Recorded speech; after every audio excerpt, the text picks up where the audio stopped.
Alright guys, I figured it was time to do another update on where we're at with the seed house. So I'm going to start right here with this one. As you can see, I have been working diligently on doing the sheetrock. I said I was going to hire somebody to do it, and I decided, you know what, even though it's a business expense, it makes more sense for me to do it myself because it's still money spent. So let me lower the camera a little bit here. As you can see, I'm still missing the light in the front. But it's getting there. We've got the walls put into place finally. It took them forever to come here and do that. And I've been able to get in there. Once they got those walls secured to the floor and made it so the door could actually be closed and locked, I was able to get in and do it. So I went in and I got all these walls insulated. And they're not only just insulated, but they've already been started being sheetrocked. I've still got the corners and the upper corners especially to do. I'm kind of holding off on doing those because I've got more insulation work and sheetrock work to do. And that top corner right up there, that's going to take a little bit more time. And because the insulation that we're using, the thermofiber, is actually wool based, it really is a lung irritant and the dust collection is terrible. We were running the air conditioner and it got to the point where the air conditioner wasn't working really well. So I actually had to clean the filter on the air conditioner, which I've never had to do because it had so much stuff going on. But as you can see, right up there, there will be another light as soon as I finish cleaning up the drywall and get it sanded down and ready to go. I remember I said I was going to be putting in the drop down stairway. This is the drop down stairway. And we've already started using that area for storage. As you can see, it's pretty much full. Well, what we did do is we boxed it in. We only let it go back about probably 12 feet back, and we kept it at about, I must say, maybe 8 feet wide, and just tall enough for these boxes, and then squared it off because we needed to be able to have a place to store stuff. Let me see if I can get the light up there to turn on.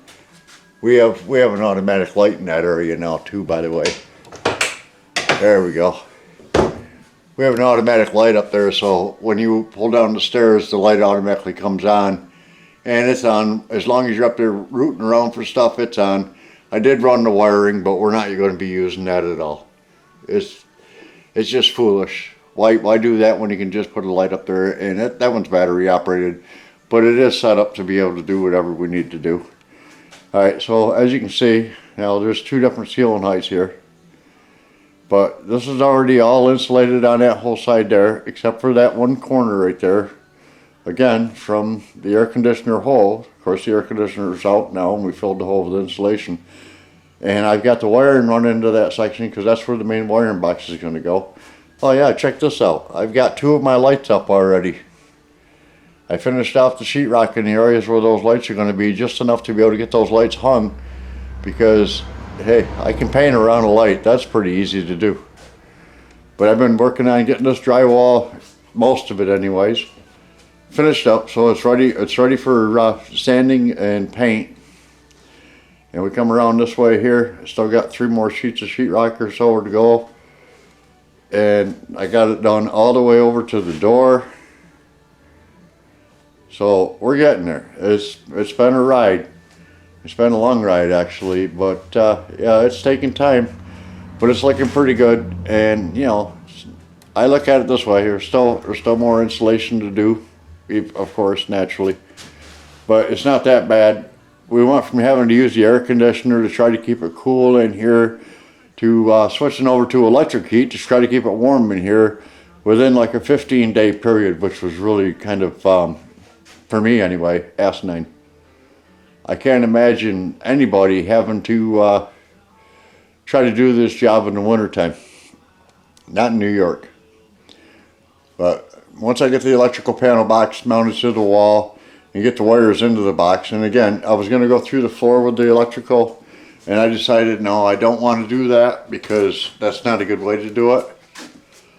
So what I did is I came through the top, and right now I just have an extension cord running down through the top.